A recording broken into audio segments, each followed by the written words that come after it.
ये कहानी है 1938 की,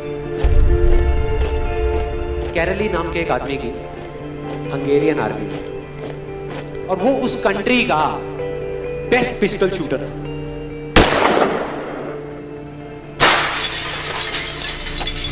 जितनी भी नेशनल चैंपियनशिप्स हुई थी उस कंट्री में, उसको वो जीत चुका था।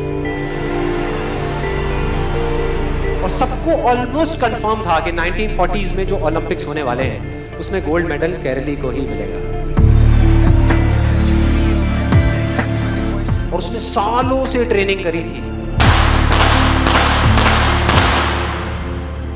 उसका एक ही सपना था, एक ही फोकस था कि मुझे अपने इस हाथ को दुनिया का बेस्ट शूटिंग हैंड बनाना है, बेस्ट बनाना है, बेस्ट बनाना है। और वो कामयाब हो गया, उसने बना लिया बेस्ट शूटिंग हैंड। सिर्फ 2 साल का फर्क। 1938 में एक आर्मी का ट्रेनिंग कैंप चल रहा था। क्योंकि वो आर्मी में था तो एक एक्सीडेंट हो गया। उसके उसी हाथ में जिससे उसने गोल्ड मेडल जीतना था, उसमें एक हैंड ग्रेनेड फट गया और वो हाथ चला गया। जो उसका सपना था, जो फोकस था, सब खत्म।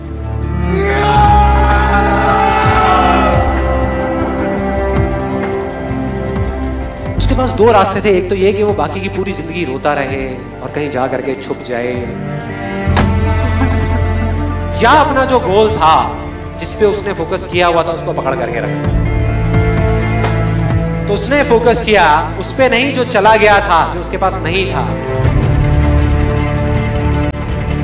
उसने फोकस किया उस पे जो उसके पास था।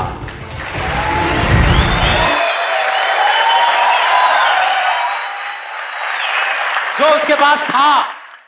और क्या था उसके पास में? एक लेफ्ट हैंड, एक ऐसा हाथ जिससे वो लिख तक नहीं सकता था। 1 महीने तक उसका हॉस्पिटल में इलाज चला इस हाथ के लिए, और सही 1 महीने बाद अपनी ट्रेनिंग शुरू कर दी इस हाथ के लिए।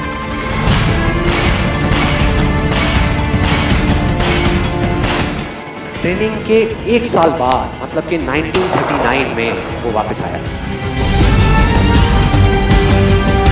नेशनल चैंपियनशिप्स हो रही थी वहीं पे हंगरी में, और बाकी भी बहुत सारे पिस्टल शूटर्स थे वहां पे।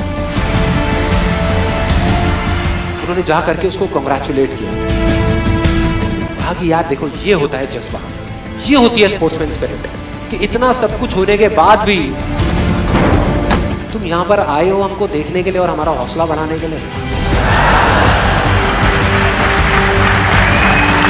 किसी को नहीं पता था कि वो 1 साल से अपनी ट्रेनिंग कर रहा था लेफ्ट हैंड की, और उसने जवाब दिया, मैं यहां पर तुम्हारा हौसला बढ़ाने नहीं आया, तुम्हारे साथ कॉम्पीट करने आया हूं, तुमसे लड़ने आया हूं, तैयार हो जाओ। और कंपटीशन हुआ। बाकी सब वहां पर जितने भी लोग थे वो कॉम्पीट कर रहे थे अपने बेस्ट हैंड से। ये कॉम्पीट कर रहा था अपने ओनली हैंड से, ओनली हैंड से। कौन जीता? The man with the only hand, Kairali जीत गया। लेकिन वो यहां नहीं रुका। उसका गोल क्लियर था कि मुझे इस हाथ को इस कंट्री का नहीं, इस पूरी दुनिया का बेस्ट शूटिंग हैंड बनाना है। उसने अपना सारा फोकस उठा करके डाला 1940 पे, जब ओलंपिक्स होने वाले थे।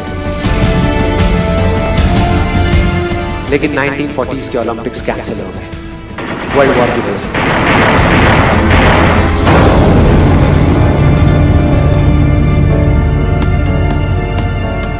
उसने अपना सारा फोकस उठा करके कहां डाल दिया? 1944 में जो ओलंपिक्स होने वाले थे उसके ऊपर। और 1944 में जो ओलंपिक्स होने वाले थे वो भी कैंसिल हो गए वर्ल्ड वॉर की वजह से। फिर से कैंसिल।